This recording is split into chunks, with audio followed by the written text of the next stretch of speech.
말씀으로 아침을 열어가시는 여러분들 모두를 주님의 이름으로 환영합니다. 사도신경 들으심으로 2021년 5월 10일 새벽 예배를 시작하도록 하겠습니다. 전능하사 천지를 만드신 하나님 아버지를 내가 믿사오며 그 외아들 우리 주 예수 그리스도를 믿사오니 이는 성령으로 잉태하사 동정녀 마리아에게 나시고 본디오 빌라도에게 고난을 받으사 십자가에 못 박혀 죽으시고 장사한 지 사흘 만에 죽은 자 가운데서 다시 살아나시며 하늘에 오르사 전능하신 하나님 우편에 앉아 계시다가 저리로서 산 자와 죽은 자를 심판하러 오시리라. 성령을 믿사오며 거룩한 공예와 성도가 서로 교통하는 것과 죄를 사하여 주시는 것과 몸이 다시 사는 것과 영원히 사는 것을 믿사옵나이다. 아멘. 오늘 함께 읽을 본문 말씀은 요한복음 11장의 말씀입니다. 요한복음 11장 봉독해 드리도록 하겠습니다. 어떤 병자가 있으니 이는 마리아와 그 자매 마르다의 마을 베다니에 사는 나사로라. 이 마리아는 향유를 주께 붓고 머리털로 주의 발을 닦던 자요 병든 나사로는 그의 오라버니더라. 이에 그 누이들이 예수께 사람을 보내어 이르되 주여 보시옵소서 사랑하시는 자가 병들었나이다 하니 예수께서 들으시고 이르시되 이 병은 죽을 병이 아니라 하나님의 영광을 위함이요 하나님의 아들이 이로 말미암아 영광을 받게 하려 함이라 하시더라. 예수께서 본래 마르다와 그 동생 나사로를 사랑하시더니 나사로가 병들었다 함을 들으시고 그 계시던 곳에 이틀을 더 유하시고 그 후에 제자들에게 이르시되 유대로 다시 가자 하시니 제자들이 말하되 랍비여 방금도 유대인들이 돌로 치려 하였는데 또 그리로 가시려나 할까? 예수께서 대답하시되 낮이 12시간이 아니냐 사람이 낮에 다니면 이 세상의 빛을 보므로 실족하지 아니하고 밤에 다니면 빛이 그 사람 안에 없는 고로 실족하느니라. 이 말씀을 하신 후에 또 이르시되 우리 친구 나사로가 잠들었도다. 그러니 내가 깨우러 가노라. 제자들이 이르되 주여 잠들었으면 낫겠나이다 하더라. 예수는 그의 죽음을 가리켜 말씀하신 것이나 그들은 잠들어 쉬는 것을 가리켜 말씀하신 줄 생각하시는지라. 이에 예수께서 밝히 이르시되 나사로가 죽었느니라. 내가 거기 있지 아니한 것을 너희를 위하여 기뻐하노니 이는 너희로 믿게 하려 함이라.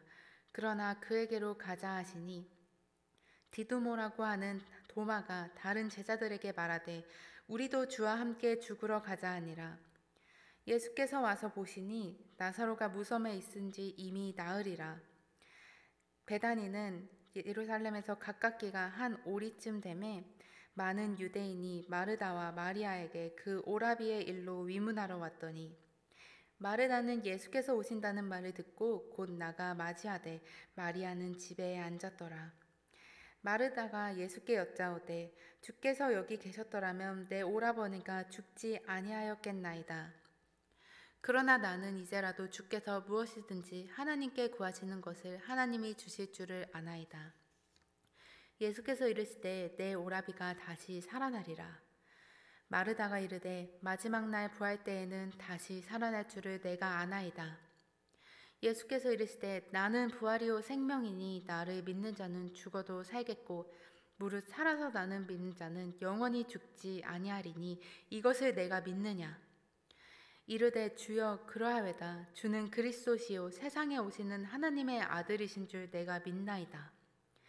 이 말을 하고 돌아가서 가만히 그 자매 마리아를 불러 말하되 선생님이 오셔서 너를 부르신다 하니 마리아가 이 말을 듣고 급히 일어나 예수께 나아가매 예수는 아직 마을로 들어오지 아니하시고 마르다가 맞이했던 곳에 그대로 계시더라. 마리아와 함께 집에 있어 위로하던 유대인들은 그가 급히 일어나 나가는 것을 보고 곡하러 무덤에 가는 줄로 생각하고 따라가더니 마리아가 예수 계신 곳에 가서 배엎고 그 발 앞에 엎드려 이르되 주께서 여기 계셨더라면 내 오라버니가 죽지 아니하였겠나이다 하더라. 예수께서 그가 우는 것과 또 함께 온 유대인들이 우는 것을 보시고 심령에 비통히 여기시고 불쌍히 여기사 이르시되 그를 어디 두었느냐. 이르되 주여 와서 보옵소서 하니 예수께서 눈물을 흘리시더라. 이에 유대인들이 말하되 보라 그를 얼마나 사랑하셨는가 하며 그 중에 어떤 일은 말하되 맹인의 눈을 뜨게 한 이 사람이 그 사람은 죽지 않게 할 수 없었더냐 하더라. 이에 예수께서 다시 속으로 비통히 여기시며 무덤에 가시니 무덤이 구리라 돌로 막았거늘 예수께서 이르시되 돌을 옮겨 놓으라 하시니 그 죽은 자의 누이 마르다가 이르되 주여 죽은 지가 나흘이나 되었음에 벌써 냄새가 나나이다. 예수께서 이르시되 내 말이 내가 믿으면 하나님의 영광을 보리라 하지 아니하였느냐 하시니 돌을 옮겨 놓으니 예수께서 눈을 들어 우러러 보시고 이르시되 아버지여 내 말을 들으신 것을 감사하나이다. 항상 내 말을 들으시는 줄을 내가 알았나이다. 그러나 이 말씀하옵는 것은 둘러선 무리를 위함이니 곧 아버지께서 나를 보내신 것을 그들로 믿게 하려 함이니이다. 이 말씀을 하시고 큰 소리로 나사로야 나오라 부르시니 죽은 자가 수족의 배로 동인채로 나오는데 그 얼굴은 수건에 쌓였더라. 예수께서 이르되 풀어 놓아 다니게 하라 하시니라. 마리아에게 와서 예수께서 하신 일을 본 많은 유대인들이 그를 믿었으나 그 중에 어떤 자는 바리새인들에게 가서 예수께서 하신 일을 알리니라. 이에 대제사장들과 바리새인들이 공회를 모으고 이르되 이 사람이 많은 표적을 행하니 우리가 어떻게 하겠느냐. 만일 그를 이대로 두면 모든 사람이 그를 믿을 것이요 그리고 로마인들이 와서 우리 땅과 민족을 빼앗아 가리라 하시니 그 중에 한 사람이 그 해 대제사장인 가야바가 그들에게 말하되 너희가 아무것도 알지 못하는도다. 한 사람이 백성을 위하여 죽어서 온 민족이 망하지 않게 되는 것이 너희에게 유익한 줄을 생각하지 아니하는도다 하였으니 이 말은 스스로 함이 아니요 그 해의 대제사장이므로 예수께서 그 민족을 위하시고 또 그 민족만 위할 뿐 아니라 흩어진 하나님의 자녀를 모아 하나가 되게 하기 위하여 죽으실 것을 미리 말함이러라. 이날부터는 그들이 예수를 죽이려고 모이하니라. 그러므로 예수께서 다시 유대인 가운데 드러나게 다니지 아니하시고 여기를 떠나 빈들 가까운 곳인 에브라임이라는 동네에 가서 제자들과 함께 거기 머무르시니라. 유대인의 유월절이 가까움에 많은 사람이 자기를 성결하게 하기 위하여 유월절 전에 시골서 예루살렘으로 올라갔더니 그들이 예수를 찾으며 성전에 서서 서로 말하되 너희 생각에는 어떠하냐? 그가 명절에 오지 아니하겠느냐 하니 이는 대제사장들과 바리새인들이 누구든지 예수 있는 곳을 알거든 신고하여 잡게 하라 명령하였음이러라. 아멘. 오늘 함께 읽은 요한복음 11장의 말씀에는 우리에게 참으로 익숙한 구절이 나옵니다. 바로 25절 말씀입니다. 예수께서 이르시되 나는 부활이요 생명이니 나를 믿는 자는 죽어도 살겠고 부활이시고 생명이신 예수님을 나타내는 아주 귀한 말씀인 줄을 믿습니다.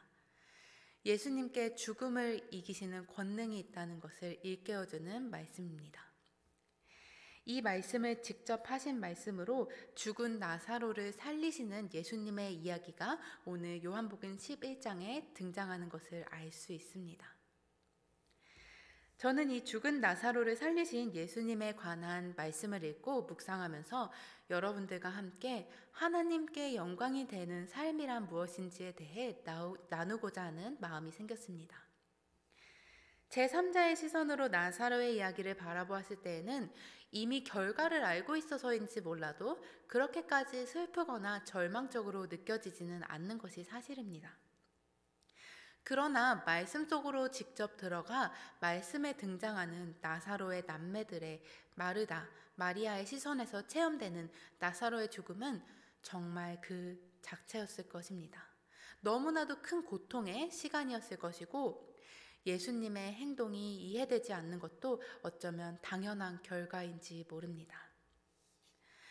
나사로는 예수님께서 특별히 아끼시던 사람이었고 사랑하시던 사람이었습니다. 그냥 어떤 사람이 아니라 특별한 관계 가운데 있었던 사람이었던 것을 우리가 알 수 있습니다. 하지만 나사로는 병에 걸렸습니다. 그 병으로 인해 죽음에 이르기까지 되었습니다. 그렇게 능력이 많으신 예수님께서는 수많은 병자들을 고치시고 그 능력이 있으셨음에도 불구하고 예수님께서 각별하게 사랑하는 사람이었던 나사로가 왜 병에 걸리고 왜 죽음을 맞이했어야 했을까요? 예수님께서 정말 사랑하는 사람이 맞았다면 왜 병에 걸려 죽도록 내버려 두셨을까요? 우리의 이해 방식으로는 혼란스러운 상황이 분명합니다. 우리의 생각으로는 예수님의 사랑과 고난이 쉽게 조화를 이루지 않는데요. 성경은 아무렇지 않게 이 예수님의 사랑과 고난을 한 자리에 갖다 두고 있는 것을 볼 수 있습니다. 예수님의 사랑의 관계 가운데 있는 자녀들이 겪어야만 하는 고난은 어떤 의미일까요? 이 세상에 사는 사람들이 겪는 고난이나 고통이나 질병 같은 것들은 죄에 대한 징벌이나 혹은 하나님에게 죄를 짐으로 인하여서 우리 인간이 겪어야 하는 결과인 경우도 있겠지만, 그보다도 인간의 죄악으로 인해서 파괴된 자연 법칙 속에 자연스럽게 나타나는 현상인 경우가 많음을 알 수 있습니다. 그러나 이 나사로의 죽음은 죄에 대한 징벌도 아니었으며 자연 법칙 속에 이루어진 현상도 아니었음을 알 수 있는 구절이 있습니다. 4절 말씀 읽도록 하겠습니다. 예수께서 들으시고 이르시되 이 병은 죽을 병이 아니라 하나님의 영광을 위함이요 하나님의 아들이 이로 말미암아 영광을 받게 하려 함이라 하시더라. 아멘.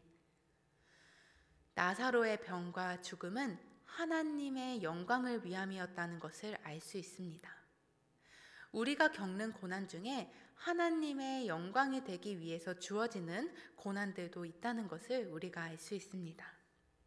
저는 이 구절을 보며 요한복음 9장의 말씀이 생각이 났는데요. 요한복음 9장에는 태어나면서부터 앞을 보지 못했던 사람의 이야기가 나옵니다. 제자들은 날 때부터 앞을 보지 못했던 사람을 단순히 누군가의 죄 때문에 이런 고난을 겪고 있는 것인지 예수님께 물어봤습니다.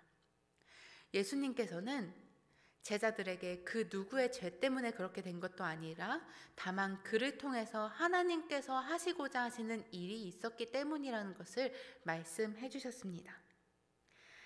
우리는 참 작고 큰 고난을 만날 때마다 그 고난이 나에게 온 이유를 나 자신에서 혹은 주변 사람들에게서 찾곤 하는 것 같습니다. 그러나 우리의 시선은 내가 누구 때문에, 나 때문에 혹은 다른 사람 때문에 이런 고난을 겪게 된 걸까? 왜 이 고난이 나한테 찾아온 것일까에 집중하는 것이 아니라 고난을 마주쳤을 때의 우리의 시선은 나를 통해, 이 고난을 통해 하나님께서 하시려는 일이 무엇인가에 집중해야 하는 줄을 믿습니다. 우리가 시선을 세상에 두다가 우리의 시선을 올려 하나님의 일하심을 바라볼 때에 우리는 비로소 고난의 매인 삶을 사는 것이 아니라 하나님의 영광의 매인 삶을 살게 되는 줄을 믿습니다. 저는 오늘 말씀을 묵상하면서 하나님께 영광이 되는 삶은 그저 세상적인 관점에서 좋은 일을 겪거나 좋은 결과를 이루거나 어떠한 성취나 성공에서만 오지 않는다는 것을 깨달았습니다. 하나님은 우리의 약함과 질병과 고난과 고통을 통하여서도 영광 받으실 수 있는 분이라는 것이었습니다. 우리가 우리의 문제를 주님께 드러내고 주님 손에 맡길 때에 그 문제를 통해 주님의 일하심이 내 삶에서도 시작될 수 있다는 깨달음이 있었습니다. 그리고 우리에게 참으로 소망이 되고 기쁨이 되는 사실은 우리는 어떤 상황 속에서도 하나님의 영광에 동참할 때에 우리가 인간으로서 가장 기쁘고 하나님의 자녀로서 가장 행복할 수 있고 우리의 마음이 가장 평안할 수 있다는 것입니다. 신앙생활을 하다 보면 참 고난 가운데 있음에도 불구하고 얼굴에 기쁨이 가득하신 분들을 만나곤 합니다. 성경에서도 바울이나 스테반이나 여러 인물들이 고난과 절망 가운데 있음에도 불구하고 주님을 찬양하고 얼굴이 해같이 빛나는 사람들을 우리가 볼 수 있는데요. 이런 분들의 비밀은 바로 이것이었던 것 같습니다. 나의 고난도, 나의 질병도, 고통도 약함도 모두 하나님께 영광으로 올려드리는 믿음의 자세였습니다. 여러분, 우리는 인생길을 걷다 보면 크고 작은 고난을 마주하는 것 같습니다. 우리의 삶에 고난이 찾아왔을 때 땅을 보고 우리의 시선이 이 고난을 어떻게 해결하고자 이유를 찾으려고 하는 것이 아니라 나에게 주어진 이 고난을 통하여서 하나님께서 어떤 일을 하실까 기대하는 마음으로 우리의 고통과 고난을 하나님께 영광으로 올려드리는 저와 여러분들이 되시기를 주님의 이름으로 축복합니다. 그리고 여러분, 혹시나 지금 고난의 시간을 지나고 계시는 분들이 있다면 이 말씀을 기억하셨으면 좋겠습니다. 35절의 말씀입니다. 예수께서 눈물을 흘리시더라. 여러분, 예수님은 우리의 고통을 누구보다도 더 깊이 이해하시고 여러분들의 아픔과 슬픔을 공감하시며 함께 울고 계십니다. 지금도 눈물의 골짜기를 지나고 계시는 분들이 계시다면 주님께서 함께 이 길을 걸어주시고 함께 우리의 손을 잡고 계시고 함께 눈물 흘리고 계시다는 것을 기억하심으로 이 고난의 터널을 기쁜 마음으로 지나셨으면 좋겠습니다. 우리 말씀 생각하시면서 기도하도록 하겠습니다. 사랑이 많으신 하나님, 오늘 요한복음 11장의 말씀을 통하여서 고난 속에서 주님께 영광 돌리는 삶이란 무엇인가 생각하게 하심에 감사합니다. 연약한 우리는 고난이 찾아올 때에 그 이유를 세상에서 찾으며 나에게서 주변에서 찾아왔습니다. 그러나 이제는 높으신 하나님의 뜻을 바라보기 원합니다. 우리의 삶의 모든 순간을 함께 하시며 우리의 삶의 모든 여정을 아시는 주님께서 우리의 삶의 고난 또한 허락하셨다면 이 또한 주님께 영광으로 쓰임받기 소망하는 마음을 우리에게 허락해 주시기를 간절히 소망합니다. 그리하여서 우리의 삶의 높음과 낮음을 통하여서 성공과 실패를 통하여서 건강과 아픔을 통하여서 기쁨과 슬픔을 통하여서 우리의 삶의 모든 순간을 통해 영광받아 주시옵소서. 이 모든 말씀 살아계신 예수님의 이름으로 기도드렸습니다. 아멘. 주기도문으로 예배를 마치도록 하겠습니다. 하늘에 계신 우리 아버지여, 이름이 거룩히 여김을 받으시오며 나라의 임하옵시며 뜻이 하늘에서 임한 것 같이 땅에서도 이루어지이다. 오늘날 우리에게 일용할 양식을 주옵시고 우리가 우리에게 죄 지은 자를 사하여 준 것 같이 우리의 죄를 사하여 주옵시고 우리를 시험에 들게 하지 마옵시고 다만 악에서 구하옵소서. 나라와 권세와 영광이 아버지께 영원히 있사옵나이다. 아멘.